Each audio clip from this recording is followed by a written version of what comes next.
একসময় একটা মেয়ে ছিল এবং তার এত সুন্দর এবং লম্বা চুল ছিল যে তাকে যে প্রত্যেকে দেখেছিল তারা তাদের চোখ বন্ধ করতে পারে না। স্ট্র্যান্ডগুলি এত হালকা ছিল, কেবল সোনালি, অতএব তারা তাকে গোল্ডিলক্স বলে। তার সমস্ত সৌন্দর্যের জন্য তিনি খুব দুষ্টু ছোট মেয়ে ছিলেন। মা তাকে সর্বদা উঠোনে হাঁটার অনুমতি দিতেন, তবে তাদের বাড়ির পিছনে বনের দিকে না যাওয়ার নির্দেশ দেন। অর্ডার গোল্ডিলক্স সেই বনে কি আছে তা জানতে খুব আগ্রহী ছিলেন, আর তাই মা না দেখতে পেয়ে তিনি কোনোরকমে বাসা থেকে বনে চলে যান। লেফট মেয়েটি অনেকক্ষণ বনে হাঁটল, হয় তিনি বেরি খুঁজে পান, তারপরে একটি সুন্দর ফুলের দিকে তাকান, তারপরে পাখিরা কিভাবে গান করে তা শোনেন, তাই সে বনে হারিয়ে গেল এবং হঠাৎ একটি ক্লিয়ারিং এসে একটি অস্বাভাবিক বাড়ি দেখতে পেল। গোল্ডিলক্স নিঃশব্দে তার কাছে এসেছিল। আমি ঘুরেছিলাম কিন্তু কাউকে দেখতে পেলাম না। তিনি দরজায় কড়া নাড়লেন কিন্তু কেউ উত্তর দিল না। তারপরে তিনি আরো শক্তভাবে নক করলেন এবং দরজাটি নিজেই খুলল। গোল্ডিলক্স সাবধানে প্রবেশ করল। তিনটি ভালুক সেই বাড়িতে থাকত। একটি ভালুক বাবা ছিল, বড় এবং নোংরা, অন্যটি ছিল মাদার ভাল্লুক, এটা আরো ছোট ছিল, তৃতীয়টি ছিল একটি ভালুক। ভালুকগুলি বাড়িতে ছিল না কারণ তারা জঙ্গলে বেড়াতে গিয়েছিল। মেয়েটি ঘরে উঠল এবং টেবিলের উপর তিনটি বাটি পরীর মুখ দেখল। প্রথম বাটি সবচেয়ে বড়, বাবা ভালুক ছিল।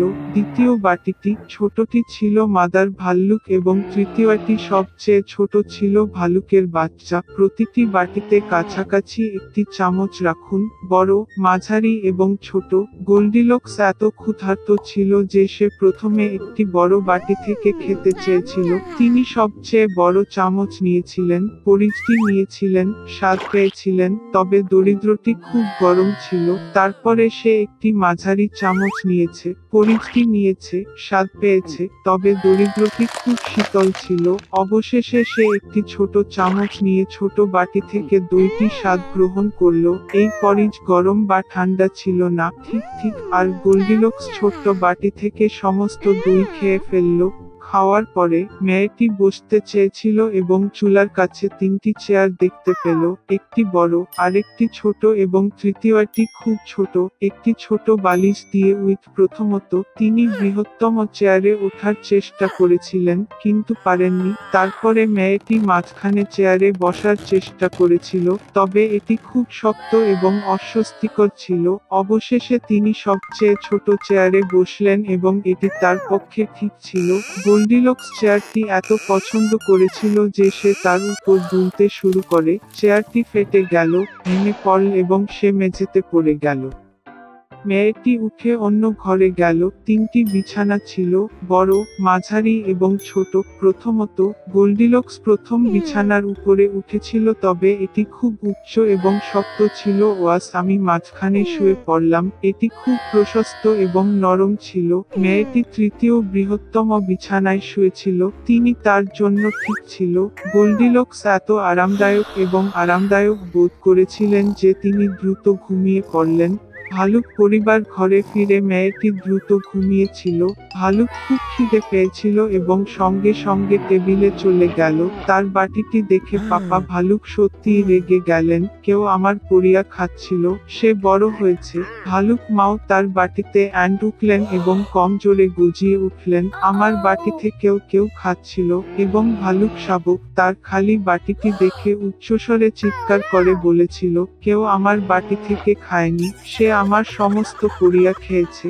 ভাল্লুকের গন্ধে কিছু ভুল ছিল। টেবিলটি রেখেছিলেন এবং চারদিকে তাকাতে শুরু করলেন। বাবা ভালুক খেয়াল করলেন যে কেউ তার চেয়ারটি সরিয়ে নিয়ে গেছে এবং ভয়াবহ কণ্ঠে বেড়ে উঠেছে, কেউ আমার চেয়ারে বসেছিল। মা ভালুক তার চেয়ারের দিকে তাকিয়ে অভিযোগ করলেন, কেউ আমার চেয়ারে বসেছিল এবং এটিকে সেখানে থেকে সরিয়ে নিয়েছে। এবং তারপরে ভালুক তার ভাঙা চেয়ারের দিকে তাকালো এবং আবার জোরে চেঁচিয়ে উঠল, কেউ আমার চেয়ারে বসেনি, তবে ভেঙেছে। তিনটি ভাল্লুক সাবধানে শোবার ঘরে ইন্টুকেও আমার বিছানায় শুয়ে পড়ে গুড়িয়ে দিয়েছিল। ভীষণ কণ্ঠে বাবা ভালুক গর্জে উঠল এবং কেউ আমার বিছানায় শুয়ে পড়ে তা গুড়িয়ে দিয়েছিল। মা ভাল্লুককে ফুটিয়ে তুলেছিল। টেডি বিয়ার তার বিছানার দিকে তাকিয়ে আবার কেঁদে উঠল। কেউ আমার বিছানায় শুয়ে আছে এবং তারপরে তিনি মেয়েটিকে দেখেন এবং একটি পাতলা কণ্ঠে স্কুয়েলে বলেছিলেন এবং এখনো তার মধ্যে ঘুমাচ্ছে। বাবা এবং মা ভাল্লুক বিছানায় গিয়ে দেখলেন একটি ছোট মেয়ে সেখানে ঘুমিয়ে আছে। গোল্ডিলক্স ভালুকের বাচ্চাটির কান্না থেকে জেগে উঠল এবং খুব ভয় পেয়ে গেল। তার সামনে তিনটি ভাল্লুক ছিল। তিনি তাৎক্ষণিকভাবে বাসা থেকে ঝাঁপিয়ে পড়লেন এবং পিছন ফিরে না তাকিয়ে তার চোখ যেখানেই ছুটে গেলেন। মেয়েটি দীর্ঘকাল দৌড়েছিল, খুব ক্লান্ত ছিল এবং তারপরে সে তার মাকে দেখেছিল যে বনে তার নিখোঁজ মেয়েটির সন্ধান করছে। তারপর থেকে গোল্ডিলক্স সর্বদা তার মায়ের কথা শুনেছিল এবং তার অনুমতি ব্যতীত কিছুই করেনি। তিনি খুব বাধ্য, দয়ালু এবং ভালো মেয়ে হয়েছিলেন। লেমুয়েল গুলিভার জন্মগ্রহণ করেছিলেন এক দরিদ্র ইংরেজ ভূমির মালিকের পরিবারে। ছেলেটি ছিল ৫ ছেলের মধ্যে তৃতীয়। ১৪ বছর বয়সে তিনি লন্ডনের এক বিখ্যাত ডাক্তারের কাছে শিক্ষানবিশ হয়েছিলেন এবং তারপরে একটি জাহাজের সার্জন হিসাবে চাকরি পান।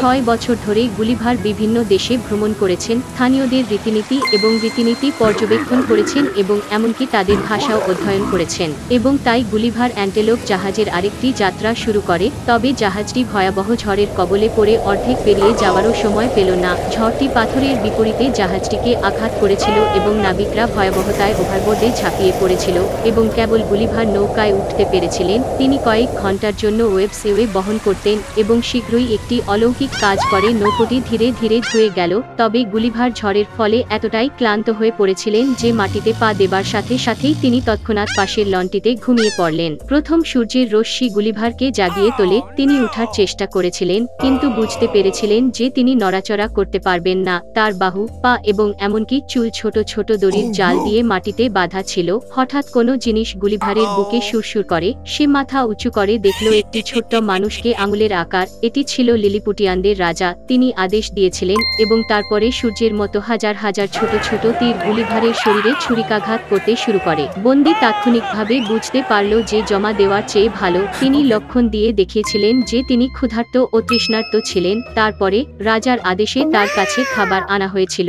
শতাধিক আদিবাসী সিঁড়ি বেয়ে গুলিভারের মুখে উঠে তার গায়ে ফল, রুটি এবং মাংসের ঝুড়ি এলে দিয়েছিলেন। গুলিভার যখন সমস্ত কিছু খেয়েছিল তখন তাকে বিশেষভাবে তৈরি প্ল্যাটফর্মে রাজধানীতে নিয়ে যাওয়া হয়েছিল। বন্দীকে একটি বিশাল মন্দিরে স্থাপন করা হয়েছিল। তার বাম পাতে অনেক ক্ষুদ্র ক্ষুদ্র শিকল দিয়ে বেঁধে রাখা হয়েছিল।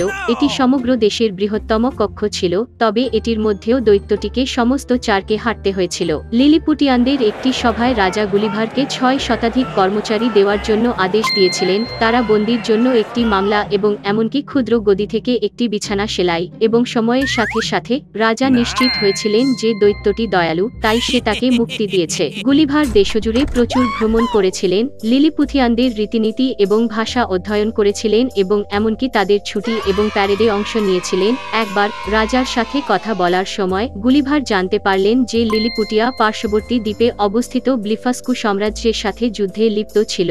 এই বিতর্কের কারণ ছিল লিলিপুটিয়ানরা কিভাবে ডিমগুলি সঠিকভাবে ভেঙে দিতে পারে সে সম্পর্কে ব্লিফুস্কানদের সাথে একমত হতে পারেননি। লিলিপুটিয়ানরা এগুলিকে তীক্ষ্ণ প্রান্ত থেকে এবং ব্লিফুস্কানদের ভোতা থেকে বিভক্ত করে এবং এখন গুজব লিলিপুতের রাজার কাছে পৌঁছেছিল যে শত্রু একটি বহর প্রস্তুত করেছে এবং আক্রমণ করতে চলেছে। তখন সম্রাট গুলিভারের কাছে সাহায্য চেয়েছিলেন এবং তিনি স্বেচ্ছায় রাজি হয়েছিলেন। এবং তাই রাতের আড়ালে গুলিভার দীর্ঘ দড়ি নিয়ে শত্রু জাহাজে সাঁতার কাটল। তিনি প্রতিটি জাহাজের সাথে একটি দড়ি বেঁধে এনে টেনে নিয়েছিলেন লিলিপুট উপকূলে। রক্ষীবাহিনী, যারা জাহাজে একমাত্র ছিল, তারা সাগরে ঝাঁপিয়ে পড়ে দৈত্য থেকে দূরে সাঁতার কাটতে শুরু করে। তাই গুলিভার প্রতিপক্ষদের পুরোপুরি নিরস্ত্র করে এবং এর জন্য রাজ্যে সর্বাধিক সম্মানজনক উপাধি পেয়েছে। এই জন্য দরবাররা গুলিভারকে অপছন্দ করত। তারা তার বিরুদ্ধে ষড়যন্ত্র বুনতে শুরু করেছিল এবং শীঘ্রই রাজা নিজেই দৈত্যকে উচ্চ বিশ্বাসঘাতকতা নাশকতার জন্য অভিযুক্ত করেছিলেন। গুজব ছড়িয়ে পড়েছিল পুরো রাজ্যে এবং গুলিভার জানতে পেরেছিল